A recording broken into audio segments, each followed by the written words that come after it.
Thank you for joining us on this fine Thursday evening for our digital newscast at 8 o'clock. We are live right now on all of our digital platforms, including our app, our website, Roku, as well as Facebook. If you're on Facebook, feel free to jump into the comments. I've got some of the top stories we're discussing and some of the news we're working on for you tonight on The News at 11. We begin with some absolute shocking video out of Savannah. This video has gained worldwide attention. Check it out. Security camera footage at the Vinnie Van Gogh restaurant in City Market captures a waitress tackling this man. She takes him to the ground after he apparently gropes her. You can see the 31-year-old Ryan Cherwinski grab 21-year-old Amelia Holden when she immediately grabs his shirt and throws him down. Look at that right there.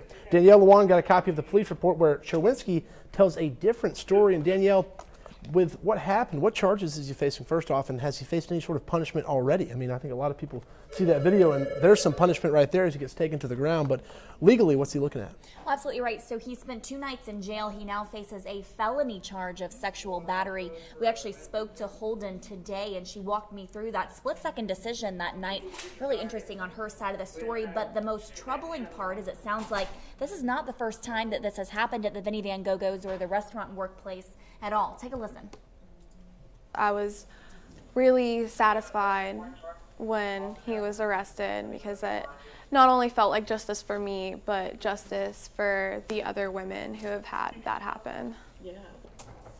And we did speak to her quite extensively about that night, her story. She walked us through it, and a lot of people are actually calling her a hero. Lots of words of encouragement on Facebook. I don't know if you've read through those on our story itself. And this happened back in June, is that correct? June 30th, right? So it's been a month. She said that it's been overwhelming. She's actually had to stay clear of social media for a while, getting international friend requests because of all of this feedback. But again, I'll have that story at 11. I'm working on it right now, and we'll bring you the latest on that. Thanks for that, Danielle. Look forward to seeing that story. Continuing with some more news tonight, new surveillance video shows a man breaking into a Family Dollar in Port Wentworth. Our Crystal Howard tells us what this man came to get and what he ended up leaving with. Take a look. Yeah, and as you can see, this Family Dollar is closed today, but police say this man broke through this front door, as you can see right here, with a sledgehammer, got in and tried to take the whole ATM.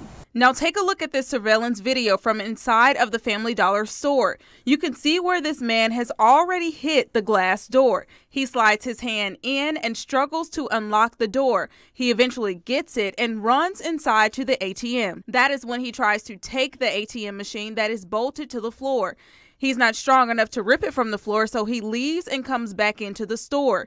Now, he's out of the camera's sight for a few minutes and then leaves the store with the entire cash register. Now, people who couldn't shop here today because of this incident say this was just not a smart choice. That's kind of crazy because you can't take one of those. They're bolted down, so it's kind of dumb. And police still need help identifying this man in the video. So if you saw anything, heard anything, or if you recognize anything from that surveillance video, you need to contact Port Wentworth Police immediately. Crystal Howard, WTOC News. We'll stick in Savannah for our next story, and a story that had a lot of people talking after deciding not to move forward with that controversial fire fee. The Savannah City Council voted today to raise property taxes to increase city revenue. The millage rate will increase a little bit less than a mill. Homeowners will see that increase starting this fall. The city manager tells us that property raise was necessary because it was the only way to balance the remaining 2018 budget now that the fire fee was out of the equation. Once again, they passed that fire fee last year and then walked back after seeing some really negative feedback from citizens and also businesses and nonprofits in the community. Here's a good story coming out of City Council, a cool story at least. People in downtown Savannah, you may have spotted a famous face this afternoon. Actor and director Sean Penn walked out of City Hall today after being at that council meeting. Penn did not comment to our crews on scene there, but he did say it was a courtesy call. A woman with him said that he was just visiting Savannah. Penn is a 2-time Academy Award winner and is well known for his philanthropy. You see Penn there walking across Bay Street after that council meeting got out this afternoon. Heading to the questions right now, a lot of people talking about that woman, that waitress there, commending her for her actions and giving her a thumbs up. We will follow the criminal case on that suspect and bring you the developments as we get them. Once again, Danielle Lewan is working on a full story. We did speak with Holden earlier this afternoon. She stopped by the station. She talked about that encounter. She has much more in Danielle Lewan's story. We'll have much more from City Council. We'll also have an update on the newly named Savannah Police Chief We did hear from him for the first time this afternoon. If you want news before 11, you can always get onto our website, our news app, and all of our social media platforms. Jamie Ertl is back at 9 with a weather update, and Teddy Roundtree is back at 10. We'll all see you on TV at 11. Have a good night.